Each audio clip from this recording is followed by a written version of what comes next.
Itu sepengetahuan Pak Rifai itu apa yang difoto Dian Sandi dari ijazah asli? Saya lihat dari ijazah asli. Oke. Dari ijazah asli. Dari ijazah asli. Iya. Berarti kita meneliti dari foto Dian Sandi itu dari ijazah asli kan? Iya. Ya udah, betul, selesai udah. Ini penting nih. Ada orang meneliti dari data sekunder, yaitu foto, fotokopi, scanning. Ada orang meneliti dari data primer, lembar aslinya. Assalamualaikum warahmatullahi wabarakatuh. Jumpa lagi dengan Mukhtar Official. Kali ini kita akan reaction video-video terbaru dan terhangat diperdebatkan. Masih di polemik tudingan ijazah palsu kepada Bapak Jokowi yang sudah jelas keasliannya dan sudah sekian tahun lamanya tidak kunjung selesai. Dan status Roy Suryo CS tetaplah sebagai tersangka. Dan kita doakan bersama semoga polemik ini segera berakhir dan kegaduhan yang terjadi di negeri ini dan pelaku-pelakunya segera diamankan dan diadili. Benar yang dikatakan oleh Bapak Rifai bahwa Roy Suryo CS ini meneliti ijazah Bapak Jokowi dari segi sekundernya saja guys ya, yakni dari fotokopinya. Hal yang tidak mungkin hanya meneliti dari fotokopi. Roy Suryo CS ini sudah menyatakan bahwa ijazah Bapak Jokowi itu palsu. Apalagi Roy Suryo ini melakukan penelitian dengan diiringi rasa sakit hati dan dengki. Makanya sampai kapanpun ijazah Bapak Jokowi di mata mereka tetaplah palsu, walaupun itu ijazah asli. Karena tujuan mereka hanyalah mencari kesalahan atau untuk menjatuhkan reputasi Bapak Jokowi dan tentunya memangsulkan Mas Gibran dari Wapres. Oke, tidak perlu berpanjang lebar. Biar tidak gagal paham, kita tonton video berikut ini. Tentunya kan berbeda. Menguji sebuah kajian dokumen, mau tidak mau metodologinya, mengukur ketebalan ijazah, jenis huruf, ketebalan tinta. Itu semua tidak mungkin bisa dilakukan tanpa melihat data primernya. Contoh, kita meneliti sebuah daun. Ya memang daunnya harus diteliti langsung, nggak mungkin foto daun, scan daun, bisa meneliti dan bisa menilai keaslian itu daun. Oke. Betul sekali guys ya. Saya ini metodologi yang berbeda. Satu aja. Dan yang jadi problem bang, persoalannya adalah sudah sekunder. Yang jadi problem satu, berulang-ulang tiap hari abang dan teman-teman menyatakan ini palsu, 1 miliar %, Nusa Kambangan Jokowi, bahkan tiap hari di media. Mas Roy dan kawan-kawan ini yang diteliti kan cuma foto dan fotokopi, bukan ijazah asli. Sedangkan yang dipakai Mas Roy untuk membandingkan itu adalah ijazahnya Mas Roy sendiri. Itu notabene asli. Dari mana Mas Roy bisa mengatakan bahwa 99% ijazahnya Jokowi palsu? Sedangkan yang diteliti itu, yang dianalisa itu hanya foto ataupun fotokopi, itu satu. Betul sekali guys ya, apa yang dipertanyakan oleh pendukung Roy Suryo CS sendiri guys ya. Roy Suryo itu yang diteliti adalah fotokopi. Mana mungkin bisa dinyatakan palsu ijazah dari Bapak Jokowi guys ya. Itu pertanyaan dari pendukung Roy Suryo sendiri guys. Ini Roy Suryo ini tidak bisa menjawabnya guys ya. Keduanya, metode apa orang menganalisa dan sebagainya kan harus ada metodenya. Kenapa tidak dijelaskan metode apa yang dilakukan oleh Bang Roy dan Bang Rismon? Nah, ini pertanyaan-pertanyaan dari sebelah yang tentu saja kami maupun Bang Refli Harun dan lainnya juga nggak akan bisa menjawab karena kita tidak terlibat. Nah, mohon ini bisa Mas Roy bisa klarifikasi ini sehingga kalau saya masuk karena kanal itu saya bisa menjawabnya. Begitu. Terima kasih. Sebelum bicara soal tudingan ijazah Jokowi, penting untuk lihat dulu rekam jejak Roy Suryo sendiri. Tahun 2022, Roy Suryo divonis 9 bulan penjara karena kasus unggahan meme stupa, Candi Borobudur yang diedit menyerupai wajah Jokowi. Kasus itu bikin namanya jatuh secara moral dan hukum di mata publik. Lalu soal karirnya di pemerintahan. Roy Suryo pernah menjabat sebagai Menteri Pemuda dan Olahraga di tahun 2013 sampai 2014. Tapi masa jabatannya sangat singkat, hanya sekitar 1,5 tahun, karena pergantian pemerintahan. Banyak yang menilai kiprahnya sebagai menteri tidak meninggalkan dampak besar dan cenderung lewat begitu saja. Sekarang sedikit perkenalan. Roy Suryo dikenal sebagai figur publik yang sering disebut pakar, telematika dan analis media digital. Ia juga mantan anggota DPR dan sering muncul di TV membahas soal foto, video, dan bukti digital. Belakangan, Roy Suryo kembali ramai karena ikut menyuarakan tudingan bahwa ijazah Jokowi palsu. Ia mengklaim ada kejanggalan dari hasil analisis digital terhadap dokumen yang beredar. Dari situ, muncul pernyataan kontroversial yang langsung bikin gaduh. Secara hukum, tudingan ini ditanggapi serius. Jokowi dan relawan melaporkan pernyataan tersebut ke polisi karena dianggap menyesatkan dan menimbulkan kegaduhan. Banyak pihak juga menegaskan, keaslian ijazah itu urusan lembaga resmi dan pihak kampus, bukan opini pribadi. Tangkapan saya begini, kalau seseorang punya riwayat masalah hukum dan kontroversi, lalu mengangkat isu besar tanpa dasar resmi yang kuat, wajar kalau publik ragu. Di era sekarang, yang paling penting bukan siapa yang paling keras bicara, tapi siapa yang paling bisa dipertanggungjawabkan secara fakta dan hukum. Betul sekali guys ya. Tapi sepanjang perjalanan kasus, lalu kemudian Anda dan klien Anda justru meminta SP3, meski tanpa restoratif justice. Oh, saya tegaskan itu bukan saya ya. Nanti bisa ditanya Bung Refli Harun. Bahkan kami ingin ini sampai ke pengadilan, kami meyakini bukti-bukti yang kami miliki sangat kuat dan sahih untuk membuktikan bahwa dokumen itu bermasalah. Waduh, ada apa gerangan guys ya? Sampai hal sepenting ini, ya ini pihak dari Roy Suryo CS minta SP3. Sampai-sampai pengacara kondang si Tompel alias si Khojinuddin ini tidak tahu guys ya, apakah sudah si Khojinuddin ini sudah ditinggalkan atau dianggap sebelah mata saja guys ya dari kubu Roy Suryo. Soalnya hal seperti ini Khojinuddin pun tidak dikasih tahu. Apakah Khojinuddin ini sudah tidak berarti lagi bagi perjuangan Roy Suryo CS yang menuntut keadilan katanya guys ya. Kasihan sekali. Maksudnya gimana Bang? Nah, permasalahan SP3 silakan nanti ditanya oleh media kepada Refli Harun, karena kami memegang Roy Suryo, Kurniati Royani, Rizal Fadila, dan Ruslan Fedi, dan di dalam pembahasan sama sekali kami tidak meminta adanya SP3. Bahkan kita berharap sidang ini bisa dilanjutkan agar apa? Masalah tentang ijazah ini tidak menjadi PR sejarah atau lagi utang sejarah. Tapi kalau jujur, dari awal jujur selesai. Dari awal udah nggak jujur kok yang punya ijazah. Dari dulu ditagih-tagih dan dia mempermainkan masyarakat. Tanya Doni, mengadu anak bangsa. Dia mengadu anak bangsa, rela udah jadi presiden, waktu jadi presiden dia membuat susah rakyat. Apalagi sekarang yang bikin persoalan dia lah. Gini, jangan masuk ke ruang pribadi lah, ya kan? Makanya nih, itu urusan Anda dengan Pak Jokowi. Silakan aja. Disinggung-singgung soal pribadinya marah pribadi, malah udah urusannya uang negara juga. Tapi saya jelas sekali guys ya, dari pernyataan Roy Suryo ini berarti Roy Suryo ini ada unsur sakit hatinya kepada Bapak Jokowi guys ya.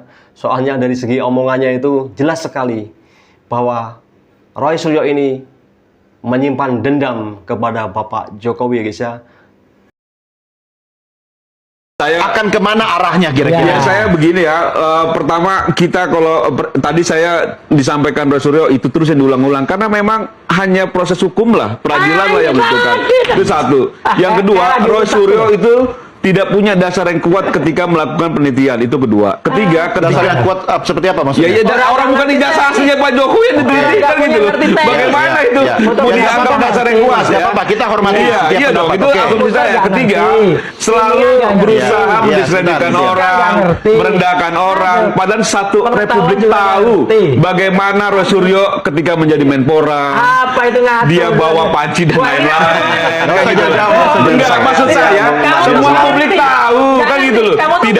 Tidak bisa nyanyi lagu Indonesia Raya ketika menjadi Menpora, berebut kursi dalam pesawat. Jadi maksud saya sebenarnya publik juga tahu kalau Roy Suryo itu proses seperti apa gitu. Dan nggak ngerti apa-apa. Dia kan Mafia semangat berdebat dengan Roy Suryo pasti ribut ya. Roy Suryo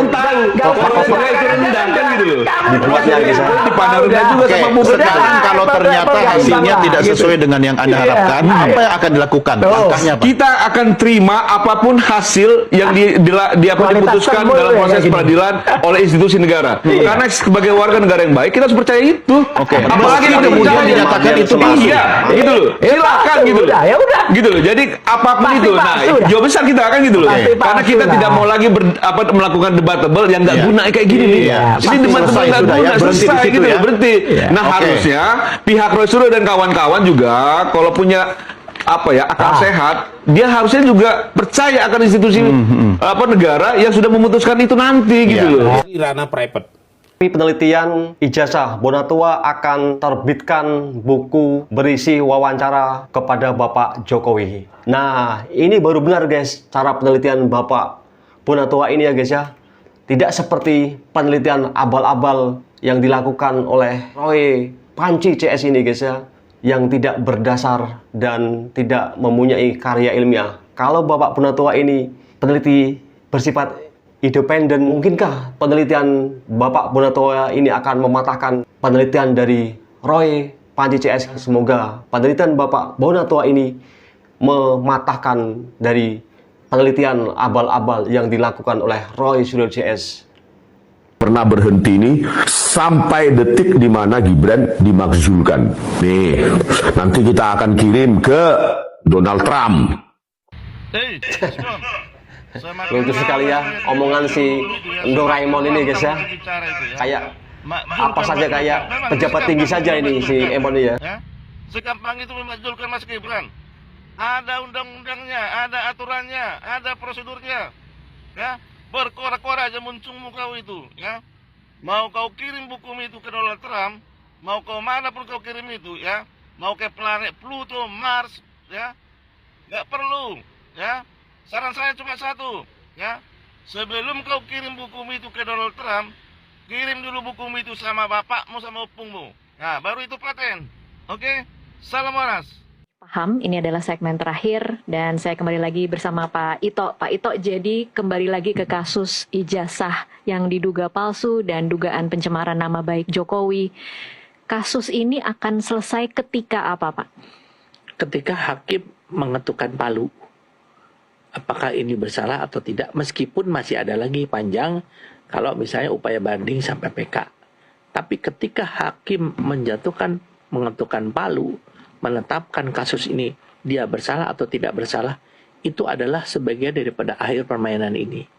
Kalau sudah banding orang udah nggak tertarik ya. Oke, jadi kan di kasus ini nanti yang akan diputuskan adalah apakah benar pihak-pihak yang saat ini menjadi tersangka memang benar melakukan pencemaran nama baik, begitu ya Pak Ito? Ya. Dan dengan diputuskan apakah benar atau tidak, itu otomatis kemudian kita bisa mengetahui apakah ijazah itu palsu atau tidak, begitu?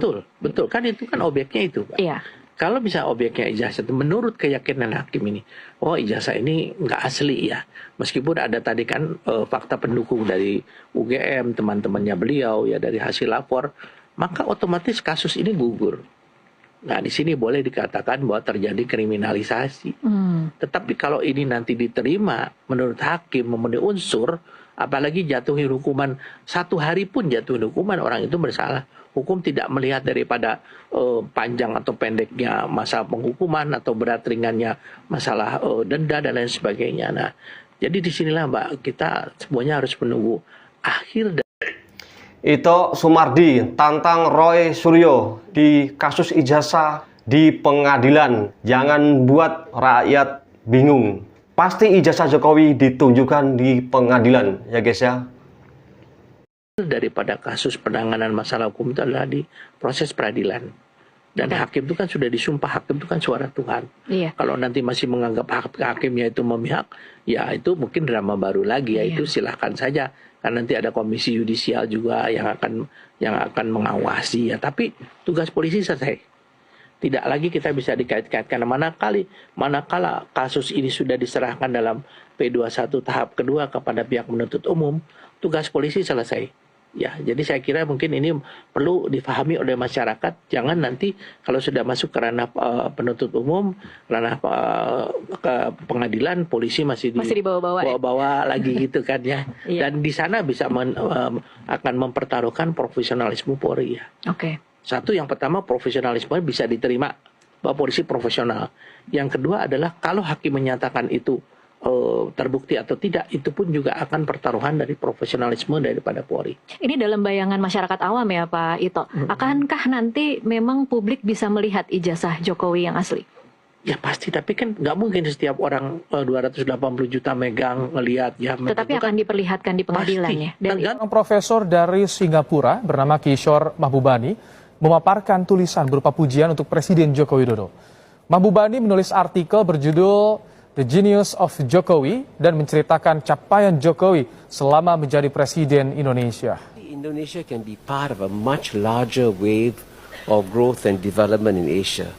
But for that to happen, poin penting yang disampaikan peneliti Singapura itu adalah Jokowi mampu menjaga stabilitas politik, bahkan menyatu dengan lawan politiknya. Tulisan Mahbubani dipublikasikan. Profesor Singapura puji Presiden Joko Widodo, orang yang jenius. Ini guys ya, seorang profesor dari luar negeri saja ya guys ya, dari Singapura aja sudah mengakui bahwa Bapak Jokowi itu seorang yang jenius dan berhasil dalam kepemimpinannya sebagai presiden. Kok gerombolan Roy Suryo CS malah menghujat, memfitnah, dan mencemarkan nama baiknya guys ya. Sangat kelihatan sekali bahwa Roy Suryo CS ini menyimpan sakit hati dan dendam kayaknya guys ya kepada Bapak Jokowi. Dan dendamnya itu tidak kesampaian. Makanya dia membuat isu fitnah ijazah palsu ya guys ya. Licik sekali ya. Publikasikan pada 6 Oktober 2021. Bahkan Mahbubani sampai menyebut tidak dapat disangkal Jokowi adalah pemimpin paling efektif. Mantap sekali ya. Ia juga menjabarkan program-program yang dijalankan Jokowi terkait pendidikan, sosial, dan infrastruktur. Di awal tulisannya yang kami kutip dari laman projectsyndicate.org, Kishore Mahbubani menyatakan keberhasilan Presiden Indonesia Joko Widodo layak mendapat pengakuan dan penghargaan yang lebih luas. Jokowi memberikan model pemerintahan yang baik yang dapat dipelajari oleh seluruh dunia. Ia juga menyebut Jokowi memimpin di salah satu dunia yang terkenal paling sulit diperintah di dunia. Mantap sekali guys ya. Kishore Mahbubani, orang yang menulis soal Jokowi Genius adalah profesor di Asia Research Institute, National University of Singapore. Profesor Mahbubani pernah mendapat sejumlah penghargaan, antara lain 50 pemikir dunia terbaik dari majalah Prospek tahun 2014, lalu 50 intelektual teratas di dunia dari Financial Times tahun 2009, dan 100 intelektual publik dunia dari Foreign Policy and Prospect tahun 2005.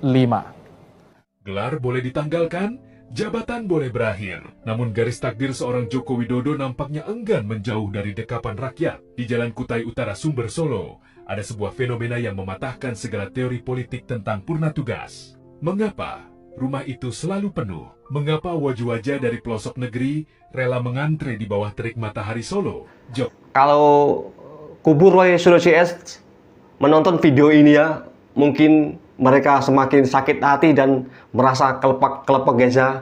Soalnya apa? Walaupun Bapak Jokowi bukan seorang presiden lagi, bukan seorang pemimpin, tapi rakyat masih berbondong-bondong datang ke kediaman Bapak Jokowi ya guys ya. Tentunya untuk memberi semangat dan mendoakan Bapak Jokowi semoga sehat selalu. Ini fakta guys ya. Berarti Bapak Jokowi masih ada di hati rakyat. Jawabannya bukan karena kemegahan bangunan, melainkan karena mereka merasa memiliki bagian dari rumah itu. Bagi mereka, Jokowi bukan lagi sekadar mantan presiden, melainkan orang tua yang ingin mereka sapa. Jokowi membiarkan kediamannya menjadi destinasi warga tanpa sekat yang kaku. Ia menolak untuk mengurung diri di balik dinding kesunyian. Bagi Jokowi, membiarkan rakyat datang adalah cara untuk menjaga api pengabdian tetap menyala. Ia sadar kekuatan terbesarnya selama 10 tahun memimpin bukanlah di balik meja istana, melainkan di antara jabat tangan rakyatnya. Inilah sebuah oase kerinduan. Di saat banyak penguasa terlupakan setelah lengser, Jokowi justru dikepung oleh cinta yang organik. Jokowi membiarkan rumahnya menjadi milik publik karena ia ingin menitipkan pesan bahwa kepemimpinan yang tulus tidak akan pernah kehilangan arah pulang dan rakyat akan selalu tahu kemana mereka harus mencari teladan. Joko Widodo, sang presiden yang memilih tetap menjadi milik rakyat. Mantap sekali guys ya. Bapak Joko Widodo adalah milik rakyat guys ya. Demikianlah guys ya, video-video singkat ini telah disimpulkan bahwa Roy Suryo CS melakukan penelitian memakai data sekunder, yakni fotokopi ijazah Bapak Jokowi, bukan ijazah aslinya. Penelitian Roy Suryo CS ini diiringi rasa sakit hati dan dendam. Dan Bapak Jokowi walaupun tidak menjabat sebagai presiden, tapi tetap ada di hati rakyat Indonesia. Terima kasih telah menonton video-video singkat ini. Semoga kita semua diberi kesehatan, umur yang panjang, dimudahkan di segala urusan, dan diberi rezeki yang melimpah. Tentunya sukses selalu untuk kita semua. Amin. Salam waras. Wassalamualaikum warahmatullahi wabarakatuh.